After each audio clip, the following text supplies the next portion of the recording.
Baldwin, take one. White people go around, it seems to me, with a very carefully suppressed terror of black people. A tremendous uneasiness. They don't know what the blackface hides. They're sure it's hiding something. What it's hiding is American history. You know, what it's hiding is what white people know they have done and are doing. You know, it's what, you know, white people know very well one thing, and it's the only thing they have to know. If they know this, everything else I say is a lie. They know they would not like to be black here. They know that. Now they know that, and they're telling me lies. They're telling me and my children nothing but lies. For Baldwin, the truth is that the ghettos of his youth remain, gnawing at the spirit of those who live there. The poverty is piled high, making it even more inescapable, and making it even more inescapable how thoroughly you're despised. The high-rise slum becomes a high-crime area almost at once, because what are you going to do with all these children, really, whole families condemned forever to nothing in the richest city in the world? My best friend, a black boy, jumped off the George Washington Bridge when he was 24 and I was 22. And I was sure that I was going to be next. Just from despair, or? From despair, from rage, you know. Because you can get to a place, you know, where you're in battle so often that that's all you can do. You know, you've been beaten so hard. All you can do is your world narrows to a kind of red circle of rage.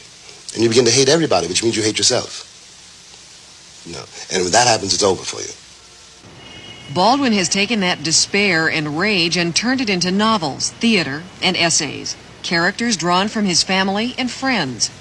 This fall, Dial Press is publishing his 19th book, a novel called Just Above My Head, the story of a black gospel singer during the civil rights struggle.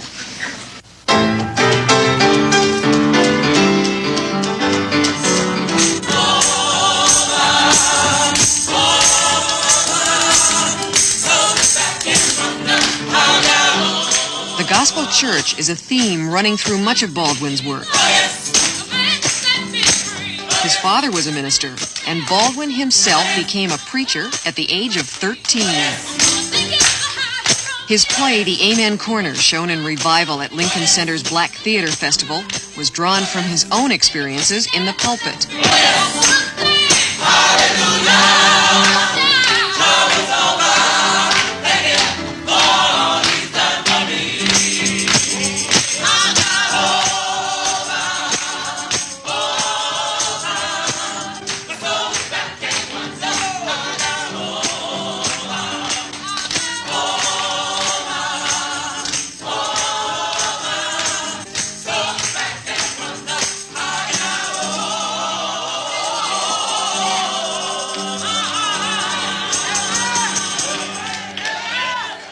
For many growing up in poverty, the church is the only consolation.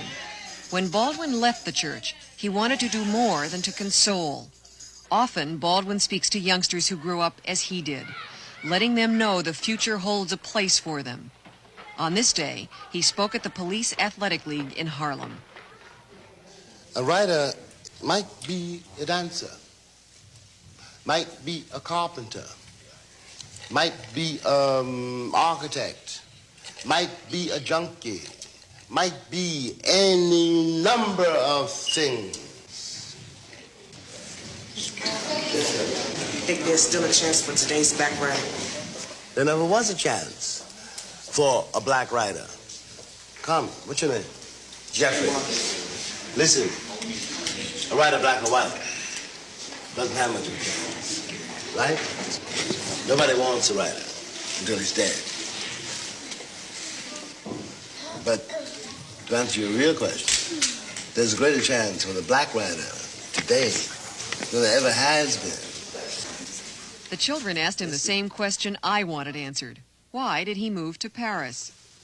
Paris is very important to me because I was able to, I was able to take a deep breath, and I was able, this may sound a very corny way to put it, but I wanted to find out Well, being black ended where I began, or vice versa. I mean, that some things had happened to me because I was Jimmy, and some things had happened to me because I was black. And I wanted to find out how to get these things together, because I didn't want to spend the rest of my life going around saying, you treat me that way because I'm black. After attaining worldwide acclaim as a black writer, Baldwin wrote Giovanni's Room, an explicitly homosexual love story. His publishers in New York refused to print it for fear of alienating his newly acquired white, middle-class audience. Baldwin was furious and took the book to England for publication. You published Giovanni's Room very early on in your... I finished the book in 55. And 56. that, to deal with homosexuality was Yes. difficult. And you already were dealing with, Yeah. black writer. Mm-hmm. What made you decide to do that? Well, one can say almost that I didn't have an awful lot of choice. It was something... Giovanni's Room comes out of something which tormented and frightened me. The question of my own sexuality. I used to know when I was younger, a great many men, boys, who were so terrified that they might have a homosexual, and they might be bisexual, or they might, want to go to bed with a man. You might be able to fall in love with a man. And they were so frightened of that they could never fall in love with anybody else. They were so frightened of men they couldn't touch women. Giovanni's Room comes somewhere out of that. Did you also feel that you wanted to get it on the record, your own homosexuality, early? I don't know if that. Well, I don't know if I wanted to get it on the record, but I wanted to confront it. I'm very glad that that was done, because it also simplified my life in another way, because it meant that I had no secrets. Nobody could blackmail me. You didn't tell me. I told you. James Baldwin is one of those lucky people who's never been unsure of his family's love. The oldest of 9 children, he was helped financially by the others during his struggling years in France. Now he's in the States more than in Europe, and with his family more often than not. With the success of his books, he was able to buy a Manhattan apartment building where his mother and several family members live now. Mrs. Baldwin's apartment is a center of activity for the whole family. Did you think he was going to be as big a success and as important? No, I didn't think that. But I knew that he had to write. Barbara! Brothers and sisters and friends of the family were there. Nieces and nephews underfoot. How's everybody? He still can't upstage me now. Conversation ran the gamut of subjects, but Baldwin's mood turned when we spoke of the American attitude toward blacks. It's a price this republic exacts. Any black man or woman walking. And that is a crime. I paid for that crime in my life. And I don't believe my countrymen anymore. They will not do to him what they failed to do to me. I was 7 years old 47 years ago, and nothing has changed since then. Look. I don't mean it to you personally. I don't even know you. I got nothing against you. I don't know you personally, but I know you historically. You can't have it both ways. You can't swear to the freedom of all mankind and put me in chains. It sounds as if you believe that slavery put a curse on us somehow. Well, it is a curse, The American sense of reality is dictated by what Americans are trying to avoid. And if you're trying to avoid reality, how can you face it? If you don't know what is going on in the ghettos of this nation, in the hearts and minds of women and men you see every day, you don't, first of all, in that case, you don't really know what's going on in your own heart and mind.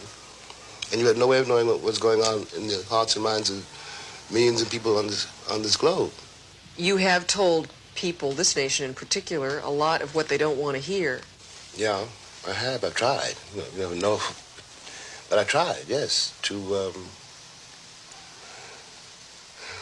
The song says,